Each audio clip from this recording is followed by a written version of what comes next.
Amazing, Amy. Welcome to Soul Story with me, Hamza. And this is our second episode once we've transitioned into like a Woo! new studio. Number So it's two. going well. The first episode was like a banger of sorts.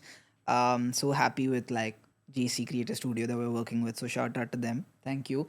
And the idea of Soul Story, just to give you some context, as you already know, is to basically give healers like a platform where they could come on, talk about their journey, their inner work, Right. how their business functions, and then just collaborate with me because I have this special place in my heart for like wellness coaches and healers because of the journey like they've taken me on.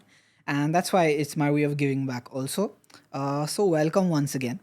How we start is usually I give the opportunity to my guests to maybe just take me back to how they came to the current place they are at. What's the journey been like? What are you doing? And like a small introduction, like basically for people to get some context. Right. So the flow is yours. Hello. My name is Amy, and well, ethnically, I'm half Korean, half Taiwanese, and I've been living in Mumbai now for just over like 7 years. So it's been Wow. quite some time. I clearly love the city. I love everything about its chaoticness and the people and everything else. In terms of how I got here, well, honestly, yoga has been such a big part, so central, I think, to helping me navigate through life, like all Yeah. the ups and downs. I think I started out as a teenager, honestly, in America. I remember my mom signing us up for like at this like center in a club, and there were all these like activity like gym and like fitness activities, and I was like very intimidated by the gym at that point. Got it. And I signed up for a yoga class not knowing what it was, and I loved it. I was like, "You want me to relax?" I was like, "Yes, this is for me." And ever since that point, as a teenager, I just kept going back for more and more yoga classes. I don't think I took it very seriously, honestly, until I got to India. Okay. I was like, I became really consistent with my practice when I moved here. So there definitely is a reason why I ended up here. Wow. And that Yeah. was like in 2018, right? Yeah. Yeah. Oh wow. And like career wise, how have you seen the transition? Like when you came here, what did you start doing? And then now where you're at, and what all are you doing? Because I know you're doing so many I things. do. So we I love just, doing a lot of yeah. things. I'm an eclectic human. So when I first moved to Bombay, I was doing a lot of travel marketing. So prior Okay. to being in Bombay, I was in Singapore and in Laos, working as well in the tourism and travel and hospitality industry, doing marketing. And so when I moved here, I was working in Dharavi for a company called Reality Tours and Travel. And what they do is they're very interesting. They run ethically. They were one of the first companies, I think, to do ethically run slum tours, where most of the proceeds, I think 80% of the proceeds, would go to a foundation that would run a school in Wow. Dharavi. So it's basically the business side of a school, which is very fascinating, very interesting for me. So when I moved here, I was like, yes, I want to be doing something that's really going to be impacting society in some way, shape, or form that's better. And interestingly, why Bombay? I remember when I applied for this job and I found out about it, I knew I was going to get it. And it's because when I first visited Bombay on a trip, I was visiting friends and I was also here for work. I'm not even joking. Maybe because I was moving from Singapore or I was visiting from Singapore, there was a voice. And I tell everyone this. Anyone who knows me knows that there was a voice in my head that went, I'm going to work here. It wasn't, I'm going to move, I'm going to live. No, no, no. It said, I'm going to work here. And that stayed with me. I don't know if it was my intuition, probably. And so within like 2 years, I knew I was going to get this job and I moved here and I haven't looked back since. And then from that point, from travel marketing, I remember thinking to myself, is this what I want to be doing? I felt a bit like I'm the kind of person that gets bored very easily and I want to constantly challenge myself. So, as you know, how Asia and lots of parts of India are, it's all about, Yeah. chatting with people, connecting with them, and then different opportunities arising, right? Things that you Got would have it. never thought of. And I remember speaking with founders of a school and they were like, work for us. And I was like, I'm not a teacher. I don't want to be a teacher. And then eventually that turned into, no, we'll figure out something out. You're really interesting. You've got this great international experience. We could really use you. And then that transitioned into me working with a private school based in Rajasthan, of all places. The founders are here in Bombay. Okay. So I started helping them out. And then COVID hit. And a bunch of the work that I was supposed to be doing was postponed. And they're like, what do we do with you? So why don't you start, looking at some of our students like who are applying for colleges abroad? Could you read over some of the work that they're doing? And I remember reading over the work, and forgive me for saying this, guys, but I was like, this is terrible. What are you guys doing? And I So that's started, how it started. Okay, now I yes, have some context about yes. that work. It Got was it. very organic, honestly, because Ah, if you think about it, what is college admissions counseling? It's basically branding and marketing yourself, right, as a student. So I think my experience in marketing and like storytelling in that sense really came in very handy when I was helping students figure out what do we highlight, right, in your current high school like career. What do we really need to highlight? How do we differentiate you from any other Indian student who's applying abroad? And got that it. came so naturally to me. And then one thing led to another. An agency found me, and then things just grew from there, as you know. And then yoga came into the picture as well, and content creation, which we'll talk about later. Wow. So Yeah. that's a lot of hats that I think you're wearing. Yes. But I think you do like an incredible job at it. Thank you. By what we see. Tell me more about like the yoga journey. Like that's something I want to like kind of focus on in the podcast Yes. also. Like when you started it, tell me like about like when you trained, when Yeah. was that, how did that go, and also like maybe emphasize on like your first ever session and how did that make you feel? I Yeah. think for like the newbies, that's like very Yeah. important. Definitely. So I did my TTC about like 2 years ago, and I only took the TTC primarily because I thought I wanted to really deepen my practice and understand what's behind the incredible science and all of the history of yoga. I was going through a period of time where I actually, prior to doing the TTC, I did a pranayam course first. And I primarily did the pranayam course, breath work, to actually help manage my emotions better. I was noticing that I was reacting to pretty much everything from a fight or flight response. And I really was like, this is not who I am. This is not aligned with who I am. I know I'm not this person. What's happening? And I read somewhere that obviously pranayam's a great way to help, I guess, just regulate your nervous system. And I think that's what I really needed at that time. So I enrolled for this course thinking, I'm just going to become more relaxed human. I can probably interact with people a bit better, especially people that are very close to me. And that actually changed everything. It took about a week of me consistently doing, because you learn in this pranayam course that you first do an hour of asana practice followed by pranayam followed by meditation, because that's Got the it. flow, right? That's even in a yoga teacher training, that's what you learn. There's an entire 8 limbs of yoga, Okay. right? And asana practice is one of them, right? And there's an entire order in which you do them. So when I did this consistently for even just 1 week, I noticed a marked difference in my reactivity and my ability to just sit with my emotions and go, I don't need to react. I don't need to do anything right now. I just need to sit with them, even if they're uncomfortable. And it was so powerful. I was like, there's something insane here. I felt like I was a different person, like Yeah. when you're like, I figured it out. But then I was like, there's something behind this. I want to get deeper into this science and really understand it. And that's when I enrolled for my teacher training, because I was like, this has helped me so much. I need to find out more. And my teacher, Satvisha, hello Satvisha, you are the best person ever. Thank you so much for coming into my life. I'm so grateful. She really taught me in ways that taught me about yoga, the asana practice, but also yogic philosophy. How do you carry yourself in life? Because yoga is not just about asana practice, right? It's much deeper, much more further reaching than that. And I think because of her, I'm really am where I am today, being able to teach and whatnot. Now, after doing the teacher training, I remember having incredible amounts of imposter syndrome, being like, I'm a certified yoga teacher. Obviously, we had exams and we did a bunch of like mock classes, which is great.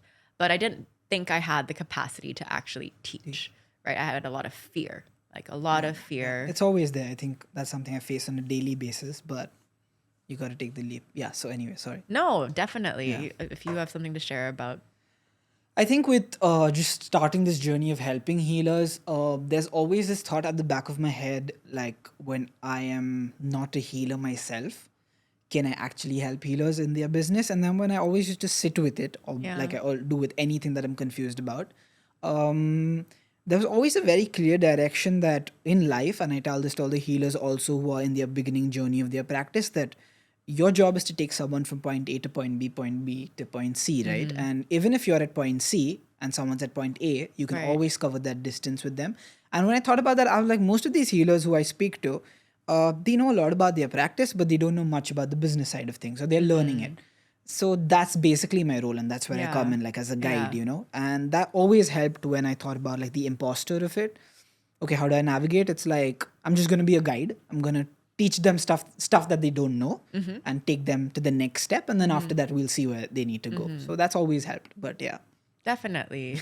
I think the fear for me was definitely stemming from I'm not good enough. And a lot of other things as well, like, what if I injure someone during a class? Because, yoga injuries are definitely prevalent. And even during my teacher training, I got injured. So it's things like that I was like a bit scared about. But then I remember it was like New Year's, and I'm not even joking. My head just went, fuck it. Literally just, what do you have to lose, right? Like, you will never know unless if you actually try, right? You're someone who has gotten great feedback from your friends who you taught classes with, so why not? So I did what I was terrified to do. I went to a yoga studio in my neighborhood and was like, I'm a yoga teacher. Absolutely not feeling confident, but pretended like I was. And, the way that they actually wanted me to, they obviously were like, you're certified, let's see the certificate, blah, blah, blah. But the way that they really wanted me to introduce myself was by first taking a class, like taking over one of the classes and seeing how all the students responded. And I remember that first class, I was so nervous. I was so nervous. I walked in there, like, I'm pretty sure I was like slightly trembling. I still remember my head. I was like, oh, okay, you need to relax, just breathe through this. And the first 5 minutes of every yoga class, I think it's really important for a yoga teacher to do a bit of grounding, right? And make students really aware, right? Bringing awareness back into the body, bringing awareness into the breath. And I needed those first 5 minutes. I did the same grounding that that I do with all of my students now every 5 minutes, and for the first 5 minutes, sorry. And after that first 5 minutes of grounding that I did with the class, I remember thinking, all right, let's go. And the entire class just flowed so easily. I knew exactly what I was doing. I was walking around. It was so intuitive, right? It came so naturally. And by the end of it, when I saw everybody lying down in Shavasana, I was like, I'm meant to be doing this. I'm absolutely meant to be doing this. And, when you chant Om at the very end of a class, I felt this harmony and sense of grounding that is inexplicable. And I was like, I'm going to be doing this for quite some time. I had a very strong feeling, and I knew this is what I was meant to be doing. So very powerful, but you do have to kind of run towards the fear, if anything. Sweet. I have a question regarding that Yeah. only. Is that there are a lot of coaches and like yoga teachers who always say that, that there was that one point where they know like this was their calling. I want to ask you a question regarding like you do a lot of sessions every week, a lot of classes, right? Do you have days where you're like, no, I don't feel like doing it? I'm going to be honest with you. Of course, there's days where maybe because of the kind of work that I do as a yoga teacher, a lot of it is a deep energy exchange, right? You are giving someone your full presence. And there are days when maybe I'm a little tired, right? Just physically tired, mentally a little bit drained because as I just said, I am also a college counselor by day, and I do yoga as a passion, something I really enjoy. So there are days when I'm like, I'm a bit tired, maybe I don't feel like doing this, but there's always the softer voice in me that's like, no, you love this.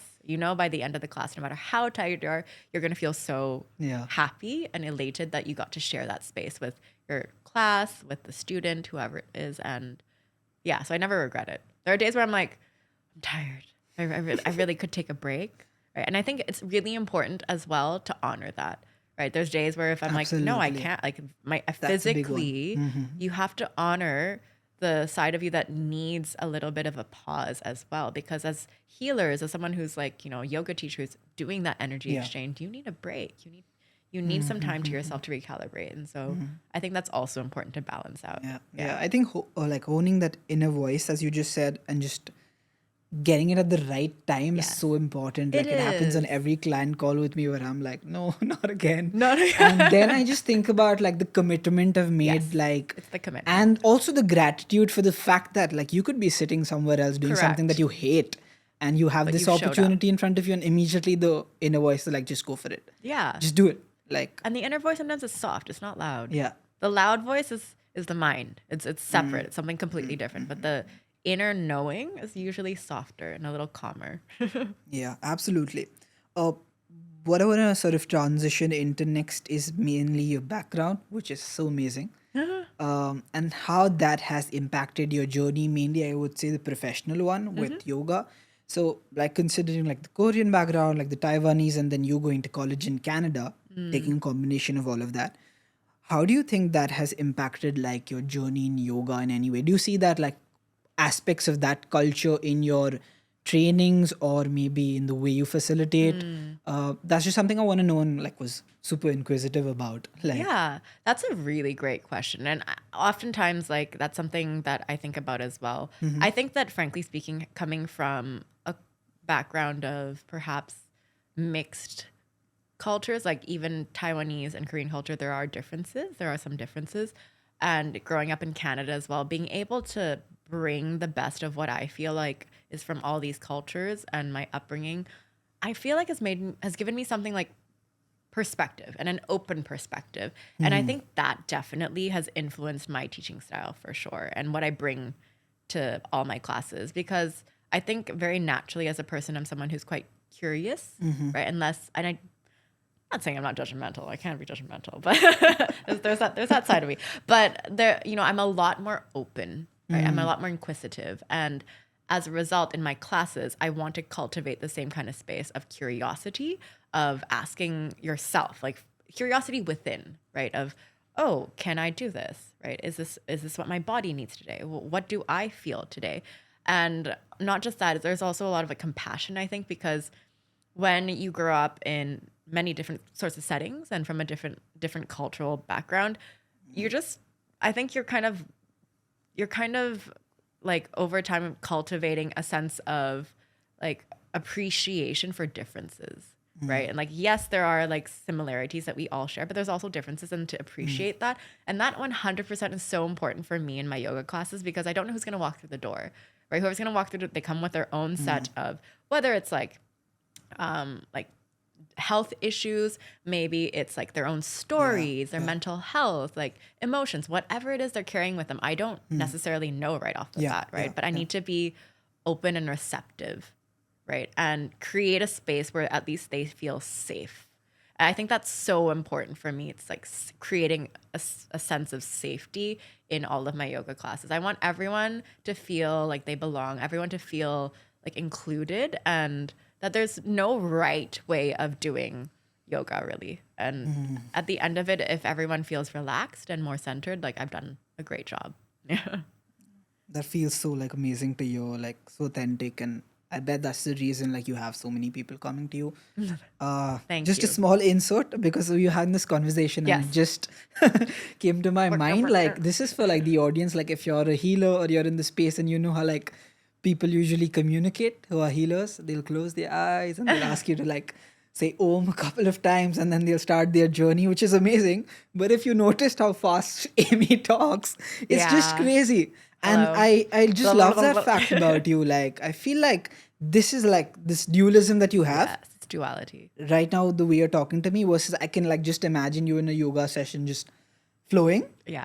and the ability to have both of them is so amazing. Yeah. If you come to my classes, you'll notice, you're like, wow, she's so calm. Wow, she doesn't speak so fast.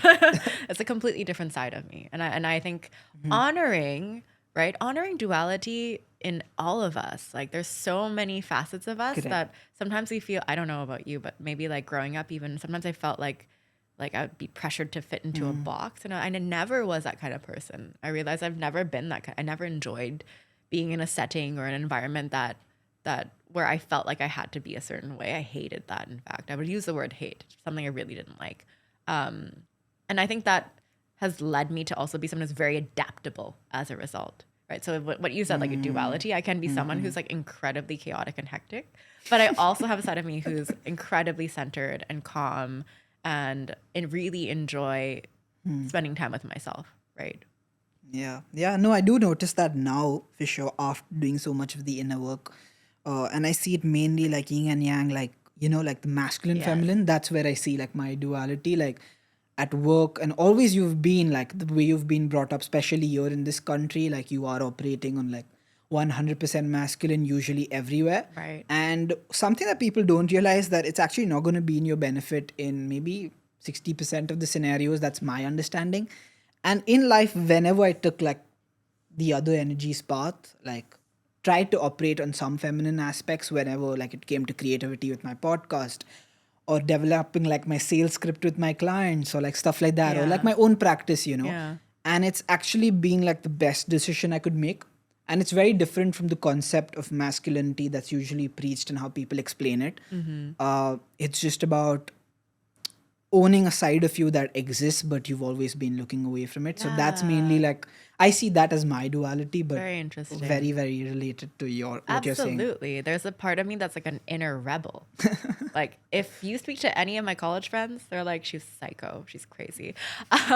But so there's a part of me that's very spontaneous, rebellious even. But there's also a part of me that's really soft, right? Very tender and quiet. And I really value both sides of me in that sense, right? And so yoga gives me a space to explore that as well.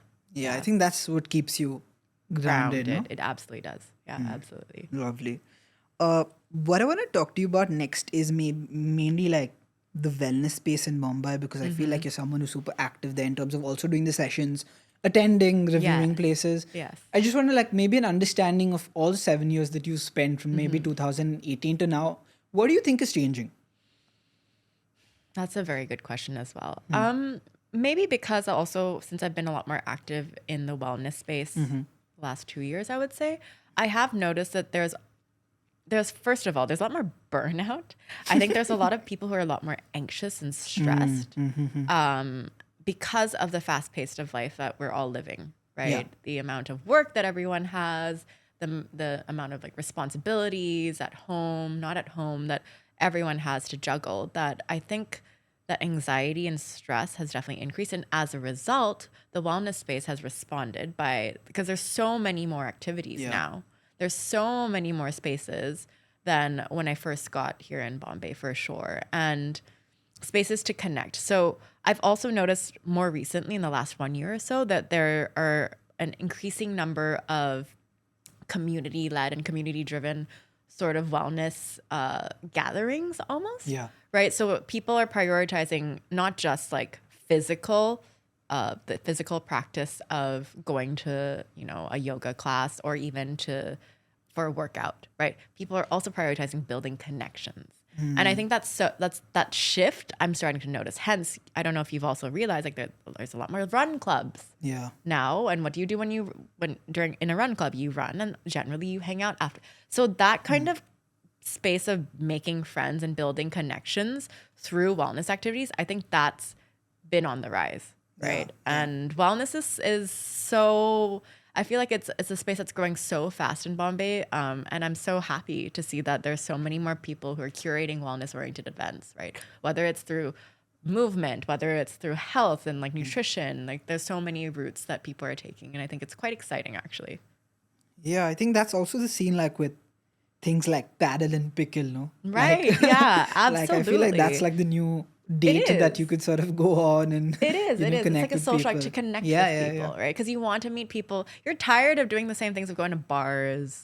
I don't know about you, but like I don't go to bars to hang out. You're tired of going out to like a party, right? Instead, you want to meet so people. much. You want to meet people through like a pickle or paddle game. You want to, and then grab a coffee afterwards. Like I think that shift has definitely helped. Maybe it's also an age thing. We're just getting old. No, I see a lot of like people even younger than me. That's what they're doing. Like Right? that's their weekend plans are paddle or agree. pickle or the run club or some fitness event. Like I had a friend who traveled from Delhi last month to like do the high rocks at Nesco Right. in Goregaon. Yeah. So that, or then Very participating like in like these triathlons and stuff like that, and it's so cool. And people are like getting competitive at it. It's like actually becoming like a sport, and it's so good to see like people are putting like their fitness, first.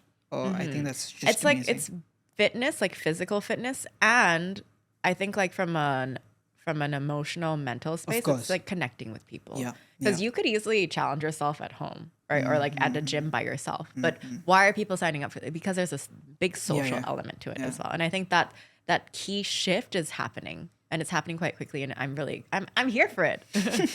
I'm also one of Yeah. those people who's trying to build a community. So it's great. Yeah. Lovely, lovely. Yeah, I think most of the changes for me have come through community-driven projects only, including something like Life Plugin. I think the idea of being able to just be with like-minded people for long amounts of time is the best way to transform, and I think that's Right? happening. Exactly. And people are becoming so much more aware of that, right? Yeah, yeah.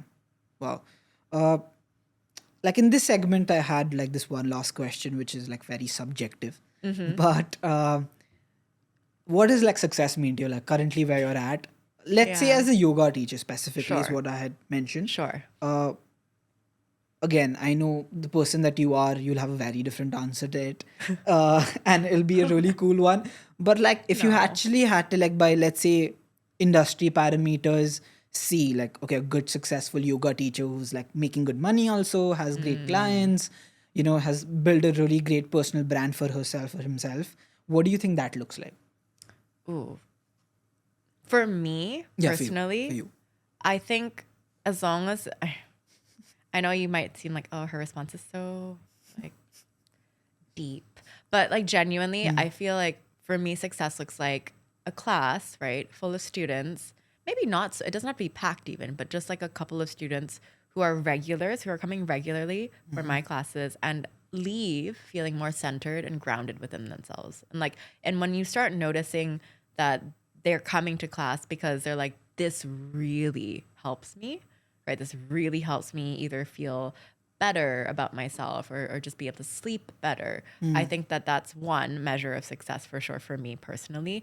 And another thing is, I think it's very organic when you start doing, yoga classes, that you start developing a small group of regular students. And then that hopefully, if you get to know them really well, then you can build a community. And that means like really connecting with them, right? Getting to know what their lives are like. And I think getting to know them on a more personal level, right? It's not like every yoga teacher needs to do that, but I think I personally enjoy doing that because because I don't know, I feel like when I meet any of my students, it's not just about doing the yoga class. I want to hear about how they're doing, right? And, be a friend, if anything else. And on top of that, for me, success also looks like, for me currently, I think it's like being able to run all these really cool collaborations with various brands, various other wellness sort of curators. I'm so grateful, right, that they're reaching out to me. And I think that's also something that happens when you start getting noticed, right, by people. So I think that's something that also for me currently makes me feel quite happy with what I'm doing and what I'm building, right, going forward. Doing these collaborations allows you to not only get your name out there, right, for exposure, but also to experiment and play with the different forms of yoga you can actually include in any sort of event or activity, right? It doesn't have to be in a studio, right? It Got can be in a it. cafe. Why not? Right? Why can't a cafe also be a yoga studio? Right? So it's like experimenting, playing, and opening up the possibilities. For me, currently, my thing, I would say, is yoga brunches, yoga breakfasts, because I'm marrying the two things that I love the most, which is food and eating and yoga. And so when I bring those two elements together, which might sound like I'm doing this because I enjoy, yeah, I'm doing this because I enjoy this. But I also know that people around me enjoy this too. So when you do yoga and then you combine an element of food and connecting together after yoga class with food, it's a great way to just meet like-minded people and build a community going forward. Yeah, I don't know. Like the last part, I don't know why people aren't already doing it. And I'll Yeah. tell you why, because in my entire last year of travel, like especially in Korea, like when you go to like on a meetup, the app I told you about, like if I go, like let's say I host an event, like a workout, or I go for another workout, or I maybe like they had so many activities happening there. It was like a norm for you to hang out with that group after if you Yeah, want to. if you want to. So whether that's you going and drinking soju with them, or you like grabbing like dinner, or maybe doing something else with some selected participants, it was like just a norm. Yeah. And I found that to be so amazing because your like the amount of connection that you can make in that session with anybody is only limited, right? The actual Yeah. conversation Yeah. starts after or before. Yes. So Exactly. it's amazing that you're doing that, and I feel like that's something that everyone should do to really Yeah. integrate the community I aspect agree. in it. And I think the thing that's so interesting is that I remember thinking about, I want more events. Like I want more to attend more events like this where I can do yoga and have breakfast with everyone afterwards, because some of my best friendships have actually been made through doing yoga, practicing yoga, right? So, and hanging out afterwards. So why don't I orchestrate that for everyone, right? You never know who you'll meet. Yeah. Yeah. Again, a follow up to this actually, because these are very innovative ideas. What do you think is like the next big thing in the yoga industry? And I'm not like talking about puppy yoga or the goat yoga you see, but I'm talking about like actual transformation, like maybe using, I don't know, technology or maybe using Wow. something else. Do you have like any ideas on that or where you see it going? Like if there's someone who wants to be part of the next big wave of like the yoga transformation in a way, Yeah. like what do you think that is? Like your perspective on that? That's a really good question. I don't really have much data, I would say, on where yoga is going, but I know that I think I already said this with the current lifestyle that a lot of us lead, right? There's so much more burnout, so much more stress that I think more and more people will be turning to modalities like yoga to help them manage everyday life, right? And so the future of yoga, besides technology, right? And I think a lot of people are already capitalizing on that by, having online courses, online classes, things like that, which especially during the pandemic, I think was kind of kind of fast tracked, right? It sped up that process a little bit more. So you can do yoga from anywhere, right? You don't need to be in a physical studio. You can do it at home. You can do it while you're traveling. It doesn't matter, right? So I don't really know, but I'm hoping that yoga just continues to grow. And the thing is, there are people, I actually had this really interesting conversation with someone. There are people that are like, oh gosh, like in the West, they're taking yoga and they're playing like rap music and they're doing like all these crazy, yeah. They are. They're like, Okay. they're commercializing I it. haven't seen this. They're Okay. commercializing it, right? So they're incorporating popular culture with yoga, right? Which, if you think about it, it's very natural, right? Because whenever someone takes like any form of movement, you might want to throw in something that's a bit more relatable, right? And for them, they'll rap. Like, oh, it's terrible. How can you do that? But in my head, I'm like, yeah, okay, from like a cultural perspective, that's insulting. I can totally see how that would just be like wrong on so many levels, right? Because yoga is inherently a very spiritual practice, right? You chant and everything, and there's so much about like centering yourself, and eventually you meditate to do what, right? So it's all very spiritual. So that when you take rap and you throw in like the asana practice, I'm sure there's something that might not be aligned there, but if you're reaching a wider audience, and that's what gets them into the door, maybe that's what they start with. Is it so bad, right? So there is like, in my eyes, I'm sort of like, it's quite interesting to see how yoga has been, some people might say bastardized. Others would say, actually, it's being made more relevant, right? And I don't know, I don't have like strong opinions on this. I personally would never host like a rap yoga class or something like what was it? So like, or something. It's just not who I am. I've also seen, like, if I'm not wrong, like people doing like beer in yoga. Have you seen that? Wine and yoga? Wine and yoga. Cool. Yeah. But that's what I'm saying. Like, because people are seeing it more and more like a physical practice, I think that's where they're losing the point.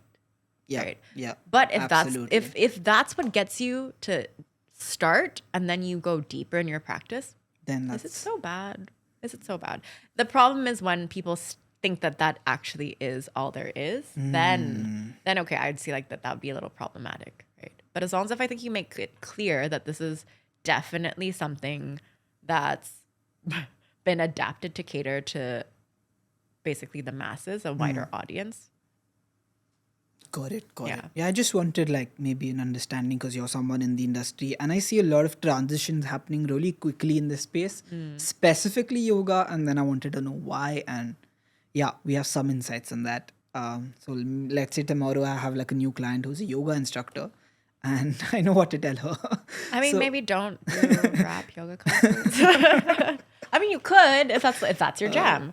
Right. I think it also really depends on your story, right? Why you're doing this, right?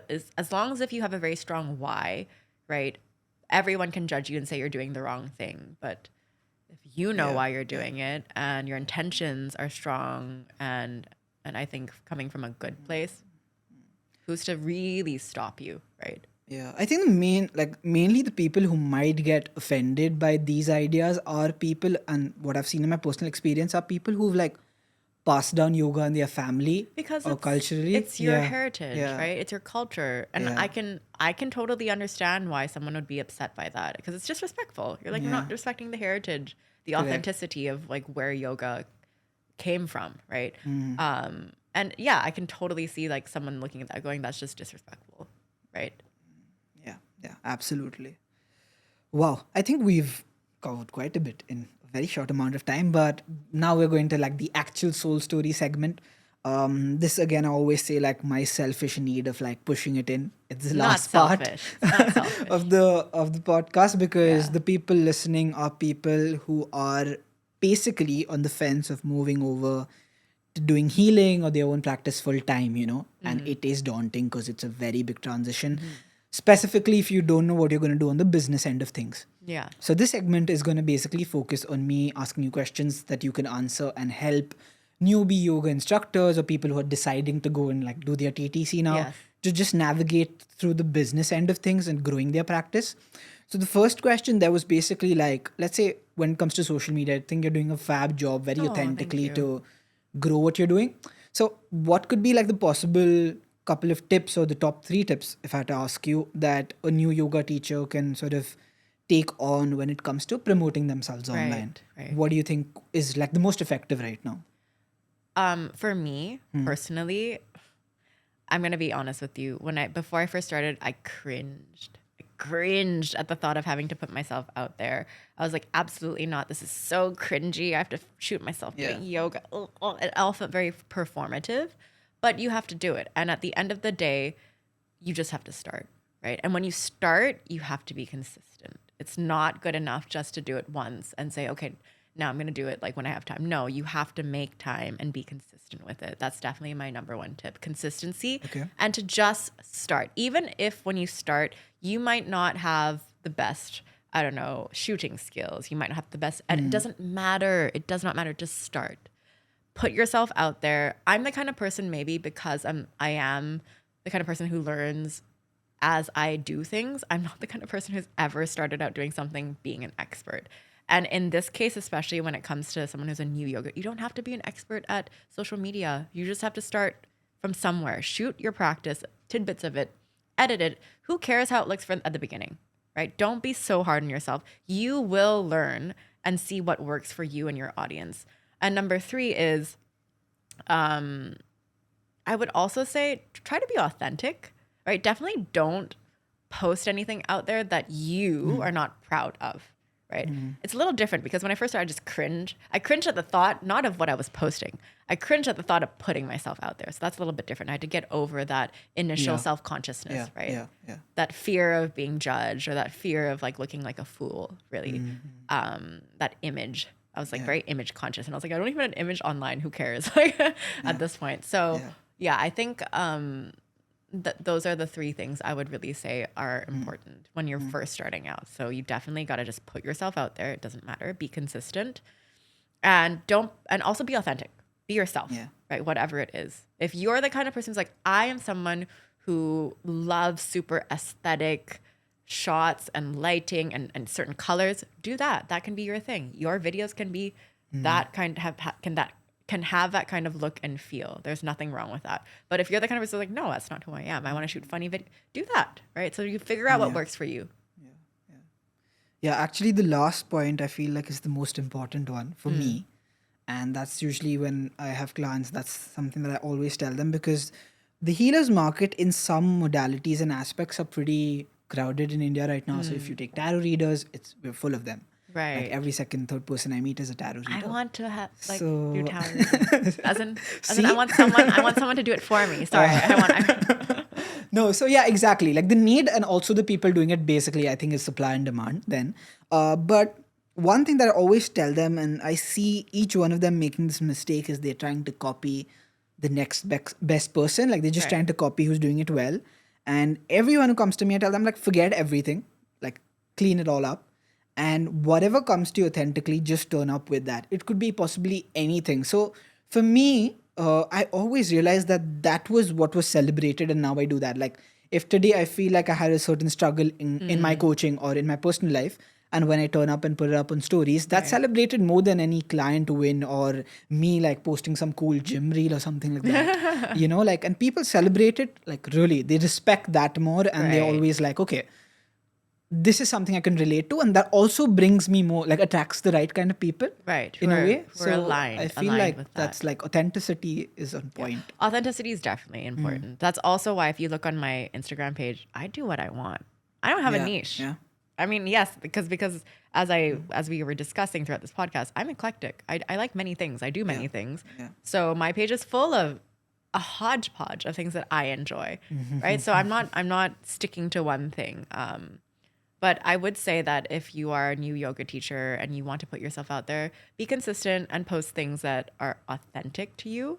And yeah, I think a lot of social media strategists would also say, pick your niche and stick to it if you want to grow fast.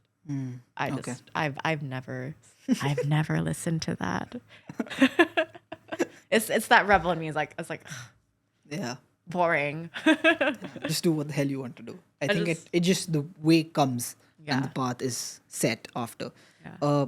Amazing. The last question that I have for you for Mm-hmm. today, before I sort of like you can tell people about what you do and how they can connect with you, is how do you deal with like mindset blocks about anything in your work or your life? Like a very common thing between healers is again like putting themselves out, or mindset blocks about like being visible out there, not like they always want to do like faceless content, or Yes. as you correctly covered before. And they have other mindset blocks also about reinvesting in themselves, like really putting money into learning the practice, or getting a good software, or maybe even in small things like investing in their equipment maybe. Yeah. So these are all mindset blocks that kind of stops them. Yeah. How did they deal with that? Like what can they do, like maybe a daily practice or some kind of thing that you do that would help them there? Well, honestly, being aware of these blocks is very important first. And sometimes, like, having someone like a coach like you can help highlight where. Got you. I got you. A coach like you can help highlight where those blocks are. Another thing that is very easy to do is journal. Write down all those fears, all those mental blocks, and the reasons why you feel like you can't, you shouldn't, all the reasons why. And then actually look at those reasons and go, are those all just things that I'm scared of, right? Or are those genuine problems, right? A lot of times the financial aspect is also a really big hurdle for most people to like take that leap forward, to do that teacher training, to, whatever, take that course, right? Invest in social media.